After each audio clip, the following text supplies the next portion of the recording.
I get frustrated, I get angry, I get all those things. I just don't stay there. I mean, I used to be there for a month or two. I used to live in depression. I was 38 pounds heavier than I am now. I lost everything. I moved into a little 400 square foot bachelor apartment in Venice, California, feeling sorry for myself. But I got so near the end where you think life has no meaning, it scared the hell out of me, and I developed tools, and I've never gone back there. I mean, have I gotten pissed or angry? Of course. People all think, you're not happy all the time, are you? No, I'm not happy all the time. But I'm happy the vast majority of the time because I'm doing what I love, with who I love, and there's a meaning in what I do. When you have those three things, life is pretty magnificent.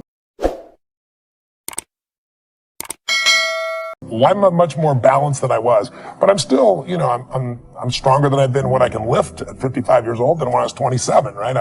I can run faster, I feel stronger. There are limits to what you can do as you age, but thus far I haven't hit that limit yet. My event, as you know, I go on stage, I do 18 to 20 miles on the first day, and I do 26 miles. She says to me, Tony, she's, you know, I love you, but I can't sit anywhere for 2 hours. And then she's standing on a couch at the end on camera. Like, this is one of the greatest experiences of my life. Usher, same thing. He goes, Tony, I can't go anywhere for a day. And 4 days later, it's like, these are incredible people sitting still, right? You know, it's like, remember I said emotion comes from motion? And also, a minute feels like an eternity when you don't like what you're doing. I am hungry. I think what it is I think everybody is born with hunger. Like there's a desire to grow, to expand, to learn, and then disappointment sets in early in life for most people. And then we look to blame something outside of ourselves. And there are many events in our lives that can affect us all. We've all had pain and challenges. But I think if you can find within yourself the part of you that wants to constantly give something more than yourself, if you can find a mission larger than yourself, then you're more pulled to do something than trying to push yourself. And pull has much more power than push. Focus equals power. If you want to thrive, you got to focus on what you can control. You got to focus on the difference you can make. You got to focus on what's already in your life that you're grateful for. And I have a little process here at the end that's my gift to you, which is just a simple ritual that can bring you back to this place. So one thing that leaders do is they focus on the things they want, they focus on what they can control, they focus on what they have. They have a combination of gratitude, strength, and commitment. They really unleash the second element. They have a vision. They have something that they're after, something they want to create, something they want to contribute, something they want to give, something they want to make happen. And that's when you become a creator again instead of a manager of life. And what touches me most about Mark is his commitment to really find a way to add value. We all know in this room, there's only one way you succeed long term. Anybody can get lucky, do something for a period of time. But real success in any measure whatsoever comes when you do more for others than anybody else. There's no other way to do it. You find a way to add more what? Value. And if we find the way to add more value, we can be superior in the marketplace, but we can also be superior in our own lives. We can enjoy our lives at a different level. We can have a different set of pride that isn't fake, it's not ego. Ego is when you try to make it better than it is, and you know the truth is it's not.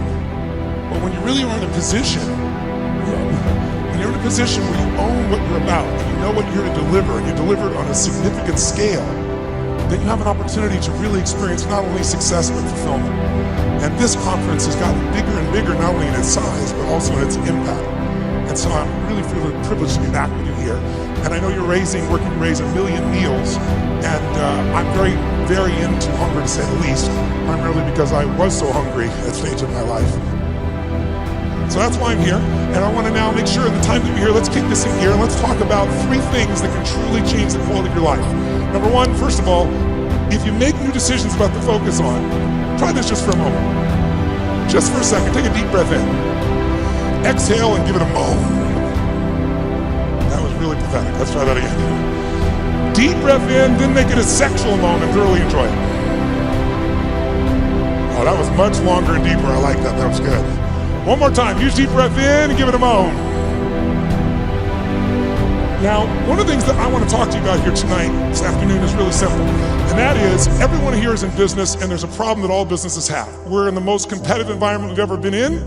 We went from, 500 million people being online to a couple billion people being online. And in the next 4 years, they're saying we're going to have 3 billion more online. You know, Maya Angelou has been my most steadfast counselor for my entire life. I discovered her probably 30 years ago when I was in college. And I lean into her work. You know how when you find those people that just are unsparing and honest in their work, but they also bring you joy and comfort? She's that for me. And I love everything she does except for that quote. That quote has pissed me off for decades. And I never understood this idea that you're free when you belong nowhere.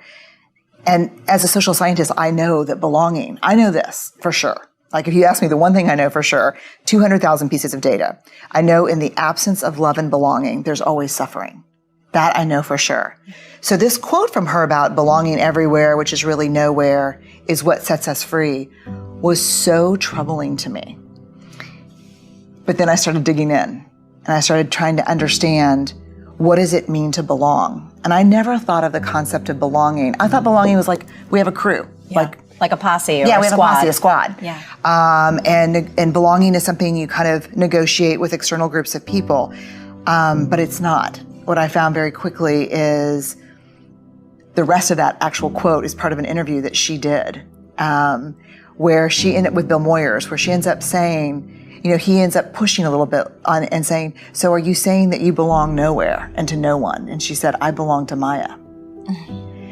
And what I found is that true belonging is a spiritual practice. And it's about the ability to find sacredness in both being a part of something, but also the courage to stand alone. And the people, for those of us who struggle to have the courage to stand alone, especially when we know that we're risking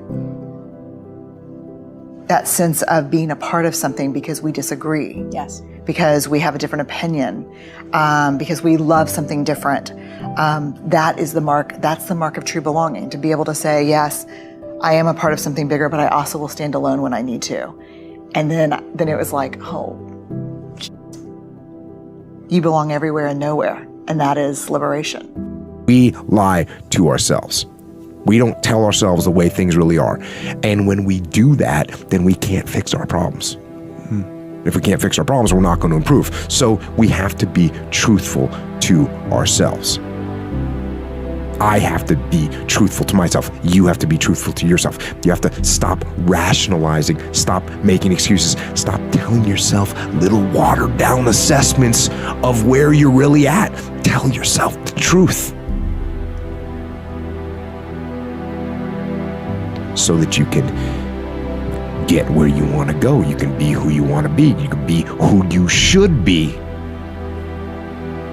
Who you should be when you do what you know you should do, when you pay attention to the little things, when you implement discipline, true and unflinching and unmitigated discipline in your life, when you stop trying to find a sweatless solution,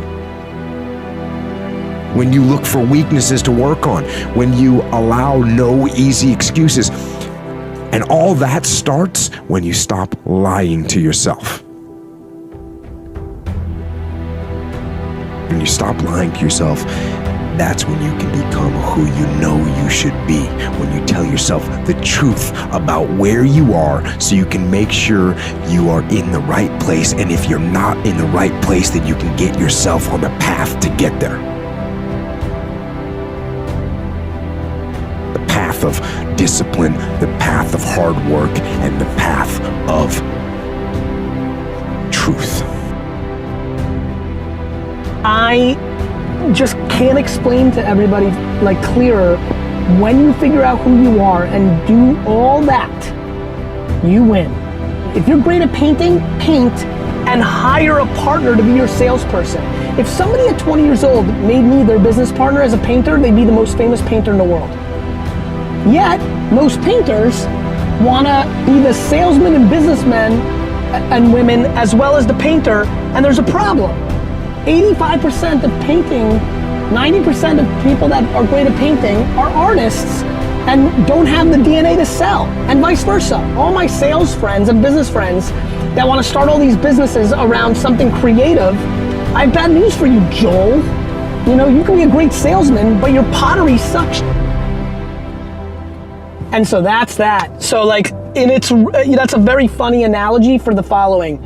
Figure out who you are, don't apologize for who you are, and then become even greater than you naturally are at what you are.